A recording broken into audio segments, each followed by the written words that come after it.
మరో breaking news. Delhi liquor కేసులో clean chit ఇవ్వడంపై మాజీ ఎమ్మెల్సీ కవిత హర్షం వ్యక్తం చేశారు. చివరకు సత్యమే గెలిచిందన్నారు. రాజకీయ వేధింపుల్లో భాగంగానే లిక్కర్ కేసులో తనను ఇరికించారని, అయినా కడిగిన ముత్యంలా బయటకు వచ్చానన్నారు. ఇక లిక్కర్ కేసు రాజకీయ కుట్రని, దానిని ఎవరూ నమ్మలేదని తెలిపారు. ఈ తీర్పుతో న్యాయ వ్యవస్థపై తనకున్న నమ్మకం నిలిచిందన్నారు. తనను 3 ఏళ్ల పాటు నానా మాటలన్నారని, 5 నెలలకు పైగా జైలులో పెట్టారని ఈ సందర్భంగా కవిత ఆవేదన వ్యక్తం చేశారు. మనస్ఫూర్తిగా కోర్టులో ఏదైతే ఢిల్లీ లిక్కర్ పాలసీ విషయంలో పెట్టినటువంటి తప్పుడు కేసును సంపూర్ణంగా కోర్టు కొట్టివేస్తూ తీర్పిచ్చిందో దానికి మన భారత న్యాయ వ్యవస్థకు మనస్ఫూర్తిగా మేము ధన్యవాదాలు తెలియజేస్తూ ఉన్నాం. ఎందుకంటే మేము మొదటి రోజు నుండి చెప్తూ ఉన్నాం, ఇందులో ఎక్కడా కూడా ఏమాత్రం సంబంధం కూడా నాకు లేదు, నేను ఒక కడిగిన ముత్యంలాగా బయటికి వస్తానని చెప్తూ వచ్చాను. అదే ఇవాళ కోర్టు ద్వారా నిరూపణ అయింది.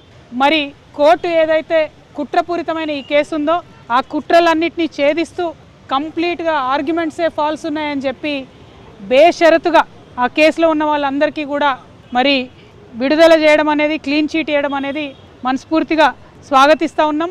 కాకపోతే బాధ అవుతూ ఉన్నది.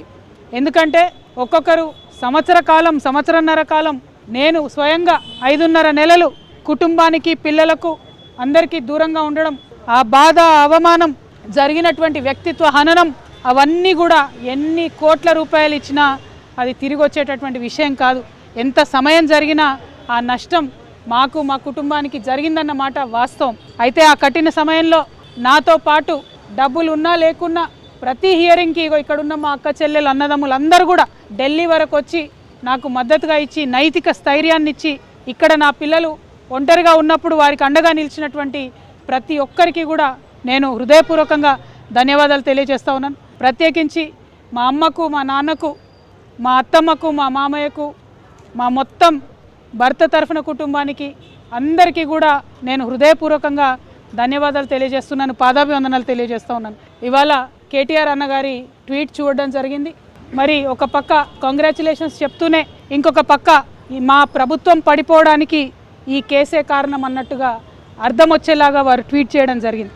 ఇవాళ నేను పొద్దున్నుండి బీఆర్ఎస్ పార్టీ సోషల్ మీడియా ఏదైతే అనేక రకాలైనటువంటి కమెంట్స్ చేస్తూ ఉన్నారో, ఏదైతే మొత్తం బీఆర్ఎస్ పార్టీ ఇక్కడ రాష్ట్రంలో ఓడిపోవడానికి ఈ కేసే కారణమని ఒక ట్విస్ట్ ఇచ్చే ప్రయత్నం చేస్తూ ఉన్నారో, వాళ్ళందరినీ కేటీఆర్ రామారావు గారిని సూటిగా నేను ఒక ప్రశ్న అడుగుతా ఉన్నా. నా మీద కేసు పెట్టింది ఎందుకోసం? పార్టీ కోసం కాదా? ఈ మాట కేసీఆర్ గారు చెప్పలేదా?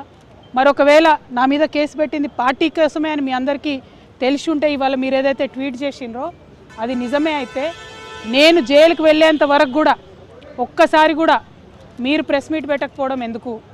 కేసీఆర్ గారు ప్రెస్ మీట్ పెట్టకపోవడం ఎందుకు? ఇంకా పెద్ద నాయకులు ఎవరు కూడా మాట్లాడకపోవడం ఎందుకు? అంటే ఆనాడేమో నేను ఒంటరిగా ఫేస్ చేసుకోవాలి, పార్టీ సోషల్ మీడియా కనీసం సపోర్ట్ చేయదు. ఆనాడు బీజేపీ సోషల్ మీడియా అంతా నేను అత్యంత పవిత్రంగా 9 రోజులు అన్నం మెతుకు తినకుండా బతుకమ్మ చేసే వ్యక్తిని నేను. అత్యంత పవిత్రంగా నేను బతుకమ్మ ఎత్తుకొని ఈ జాతి సంస్కృతిని చాటి చెప్పినటువంటి బిడ్డను నేను. ఆ బతుకమ్మ ప్లేస్లో లిక్కర్ బాటిళ్ళు పెడితే బీఆర్ఎస్ పార్టీ సోషల్ మీడియా ఆనాడు ఏమైంది? మీరు ఆనాడే ఎదుర్కొని ఉంటే ఈ గతి పట్టేదా బీఆర్ఎస్ పార్టీకి? బీఆర్ఎస్ పార్టీ అసెంబ్లీ ఎన్నికల్లో ఓడిపోవడానికి నేను కారణమా? ఒక్కసారి ప్రజలు కూడా రివైండ్ బటన్ దయచేసి నా కోసం ప్రెస్ చేసి ఆలోచన చేయాలి. ఆనాడు ఉన్న అంశాలు ఏంటిది?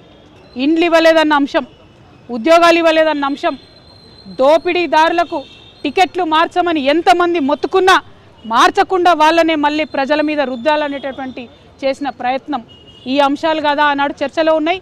అన్నిటికన్నా ఎక్కువ అహంకారం అనేటటువంటి అంశం కాదా? బీఆర్ఎస్ పార్టీ ఓటమిని నా మెడలో వేయాలని చూస్తున్నారు. ఇది కరెక్ట్ కాదు. కేటీఆర్ గారు, మీరు ప్రజలకు జవాబుదారీగా ఉండాలి. You are living in a denial my dear brother. Accept the fact, understand what has happen during that election, take steps accordingly, fight it out in people.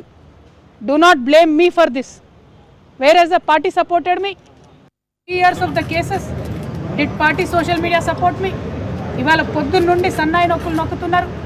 పెంపకానికి వచ్చిన కోర్టు తీర్ప ఏందో అడ్డమైన రాతలు నేను ఆ సోషల్ మీడియా చూడను. దీనివల్లే బీఆర్ఎస్ ఓడిపోయింది అంటున్నారు. మరి ఎందుకు మాట్లాడలే? నేను పార్టీ కోసం కాదా?